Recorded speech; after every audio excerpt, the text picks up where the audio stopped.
प्यारे बच्चों, class 12th JAC board में हिंदी कोर का एग्जाम आज था, जिसका हम लोगों ने ऑब्जेक्टिव प्रश्नों को मिलान कर लिया है।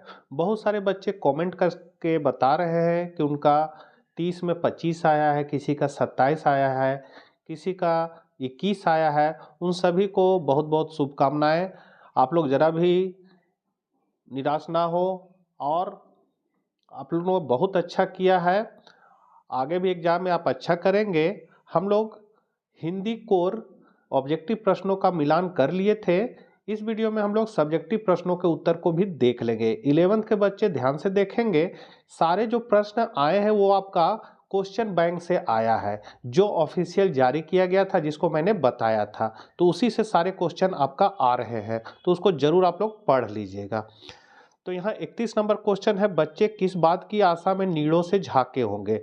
तो बच्चे इस बात की आशा से नीड़ों से झांक रहे होंगे कि उनके माता पिता उनके लिए दाना चुगा मतलब भोजन लेकर आ रहे होंगे। बच्चों को खाने की प्रतीक्षा होगी, साथ ही उन्हें उनसे ढेर सारा प्यार भी मिलने के लिए वे उत्सुक होंगे।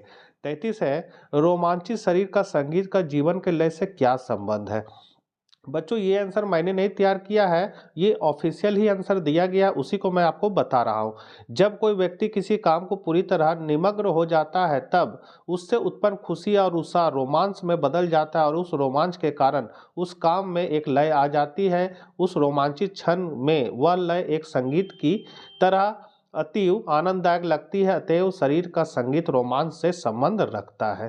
33 है, दिशाओं को मृदंग की तरह बजाने का क्या तात्पर्य है। तो बच्चे पतंग उड़ाते हुए जब छतों पर उछल कूद करते हैं, दीवारों से छतों पर कूदते हैं, तो उनके पद छापों से लगातार जो मनोरम ध्वनि निकलती है, उससे ऐसा प्रतीत होता है कि बच्चे आसपास सब और मृदंग बजा रहे हैं।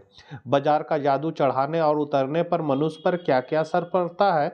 तो बाजार का जादू चढ़ने पर व्यक्ति अधिक से अधिक वस्तु खरीदना चाहता है। तब वह सोचता है कि बाजार में बहुत कुछ और उसके पास कम चीज़ें हैं। वह लालच में आकर गैर जरूरी चीज़ों को भी खरीद लेता है, परंतु जब बाजार का जादू उतर जाता है तो उसे वे वस्तुएं अर्थात अपने द्वारा खरीदी गई वस्तुएं अनावश्यक, निरर्थक एवं आराम में खलल डालने वाली लगती है।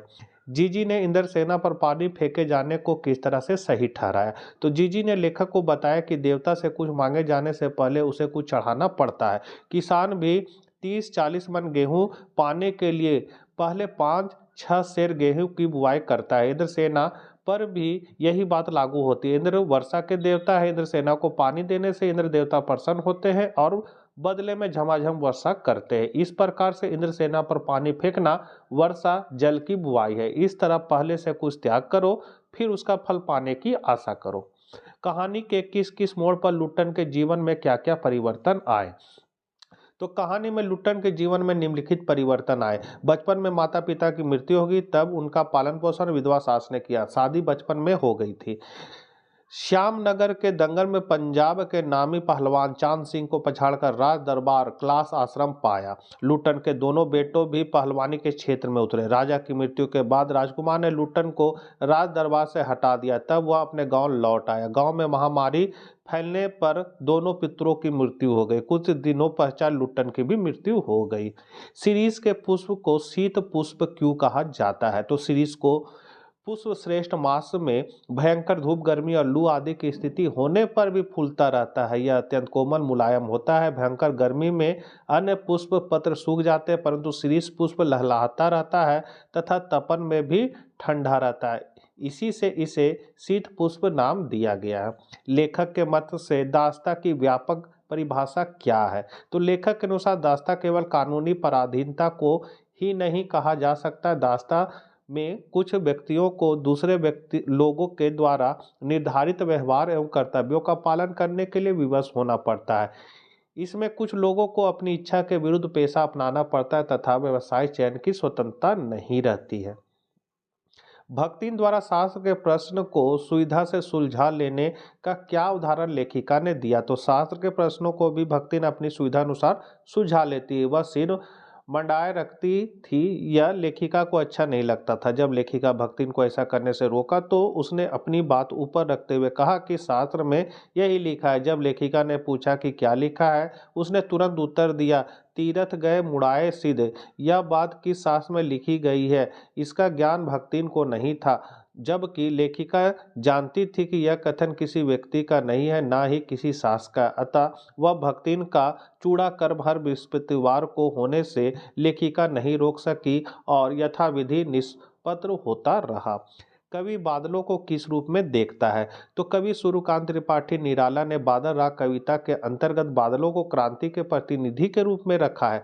बादल नवजीवन के प्रतीक है। ग्रीष्म के भीषण ताप जैसी निर्कुंजता को बादल समाप्त कर धरती के नीचे सोए अंकुर के मन में आकांक्षाओं को गति प्रदान करता है।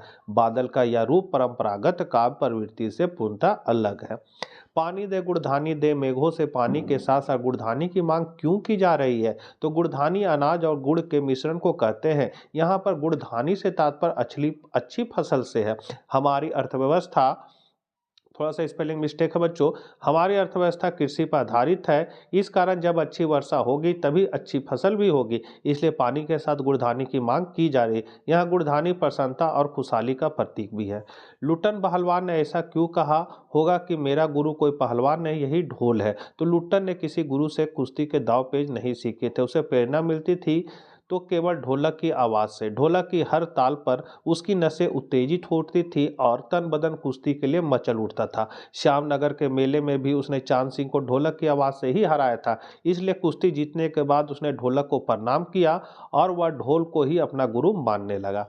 यशोधर बाबू की पत्नी समय के साथ ढल सकने में सफल होती है, लेकिन यशोधर बाबू असफल रहते, ऐसा क्यों?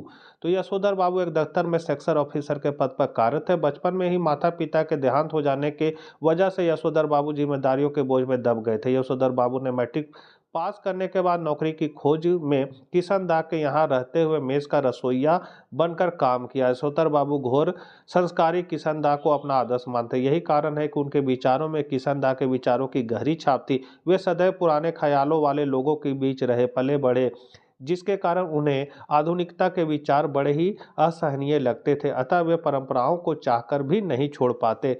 उन्होंने कभी भी आधुनिक संपन्न जीवन नहीं जिया था। इसी कारण परिवार के सदस्यों से उनका मतभेद बनता रहता था। जबकि यशोधर बाबू की पत्नी अपने मूल संस्कारों में आधुनिक आधुनिक नहीं थी, किंतु अपने बच्चों की तरफदारी करने की मात्र सुलभ मजबूरी के चलते स्वयं को मॉडर्न आधुनिक बना लेती है।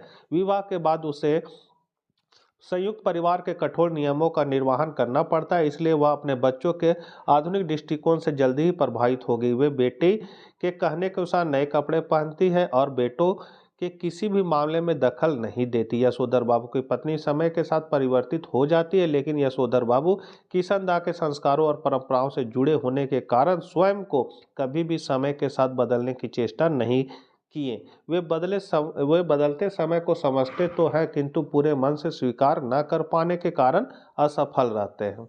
जूझ शीर्षक के औचित्य पर विचार करते हुए स्पष्ट करें कि क्या यह शीर्षक कथानायक की किसी केंद्रीय चारित्रिक विशेषता को उजागर करता है? तो शीर्षक किसी भी रचना की मूल भावना को प्रकट करता है। इस पाठ का शीर्षक जूझ संपूर्ण अध्याय में फैला हुआ। जूझ का अर्थ है जूझना अथवा संघर्ष करना।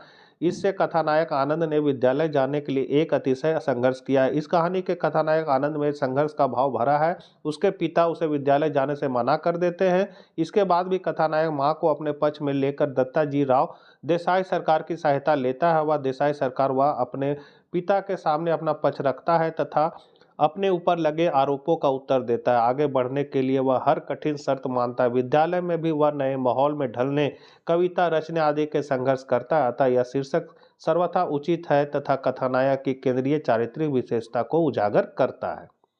रस का अक्षय पात्र से कवि ने रचना कर्म की किन विशेषताओं की ओर इंगित किया है? तो कृषि कर्म का आधार लेकर कवि ने काव्य के विकसित होने, पल्वित पुष्पित होने, रचनात्मक रूप धारण करने की प्रक्रिया को संकेत किया। कृषि द्वारा उत्पादित पदार्थ भी रसपूर्ण होते हैं, पर उसमें लौकिक रस की स्थिति होती है। साथ ही वह रस अस्थायी नहीं होता, क्योंकि पदार्थ अस्थायी नहीं होते हैं। साहित्यिक प्रकृति से अलौकिक रस धारा फूटती है और यह रस धारा शाश्वत चिर अस्थायी होती है। अंततः काल तक, अनंत काल तक सतत प्रवाहित होती रहती है, क्योंकि साहित्य भी तो शाश्वत और चिरस्थायी होता है, जिससे अलौकिक आनंद की प्राप्ति होती है। अतः कागज रूपी खेत पर पनपी काव्य रूपी फसल रस की अक्षय निधि है, जिसका जन्म चौकोन कागज रूपी खेत से हुआ। अतः वह सदा से रस का अक्षय पात्र रहा है और रहेगा। पेट की आग का शमन ईश्वर मतलब राम भक्ति का मेघ ही कर सकता है। तुलसी का यह कथ्य सत्य क्या इस समय का भी युग सत्य है? तर्कसंगत उत्तर दीजिए। तो तुलसीदास ने कहा है कि पेट की आग का शमन ईश्वर मतलब राम भक्ति रूपी मेघ ही कर सकता है। मनुष्य का जन्म कर्म कर्म फल सब ईश्वर के अधीन है। निष्ठा और पुरुषार्थ से मनुष्य के पेट की आग का शमन तभी हो सकता है जब ईश्वर की कृपा अर्थात फल प्राप्ति के लिए दोनों में संतुलन का होना अति आवश्यक। पेट की आग बुझाने के लिए की गई मेहनत के साथ साथ ईश्वर की कृपा का होना बेहद जरूरी है। यहाँ से आपका दीर्घ उत्तरीय प्रश्न है, निम्नलिखित में से किसी एक का काव्य सौंदर्य स्पष्ट के जो दो गो दिया हुआ है। मैं निज उड़ के उद्गार लिए फिरता, मैं निज उड़ के उपहार लिए फिरता। तो यहाँ कठिन शब्द है निज मतलब अपने, उर मतलब हृदय। तो इसको आप देख लीजिए बच्चों स्क्रीनशॉट लेके। संदर्भ तथा प्रसंग। तो प्रस्तुत काव्यांश हमारे पास पूर्व में संकलित कवि हरिवंश राय बच्चन की कविता आत्म परिचय से लिया गया। इसे अंश में कवि कर रहे कि अपनी कविता द्वारा सभी के कल्याण की कामना करता रहता है। वह अपने सपनों के संसार में मग्न रहता है। वह सुख दुख को समान भाव से ग्रहण करते हुए मस्ती के साथ जीवन बिताया करता है। अब यहाँ व्याख्या दिया हुआ है बच्चों, धीरे धीरे हम बढ़ा दे रहे हैं इसको, आप लोग देख लीजिए।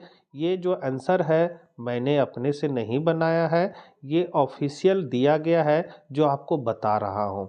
ये ना सटीक आंसर है। इसको 11th के बच्चे अपने कॉपी में जरूर नोट कर लीजिए, क्योंकि इसी तरह आपका भी 12th का एग्जाम होगा। अगला था नभ में पाती बगुलों के पंख। तो ये भी प्रसंग जो है ये लिया गया है, किसे बगुले के पंख से लिया गया है, ठीक है। तो यहाँ पर इसका संदर्भ दिया गया, व्याख्या दिया गया है और विशेष दिया गया है। उसके बाद दैनिक उपयोग में बिजली का बचाव अथवा महिलाओं की सुरक्षा विषय पर निबंध। किसी एक पर निबंध लिखना है तो दैनिक उपयोग में बिजली का बचाव का देखिए इस तरह लिखे हैं। ये ऑफिशियल नहीं दिया गया बच्चों, ये मैंने अपने से तैयार किया है, जिसको आप देख सकते हैं।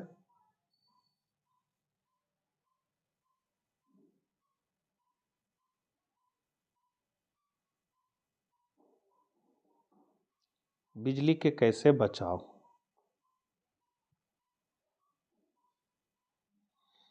और फिर निष्कर्ष। महिलाओं की सुरक्षा पर, दोनों में से किसी एक ही पर लिखना था, तो इसको भी मैंने अपने से ही तैयार किया है।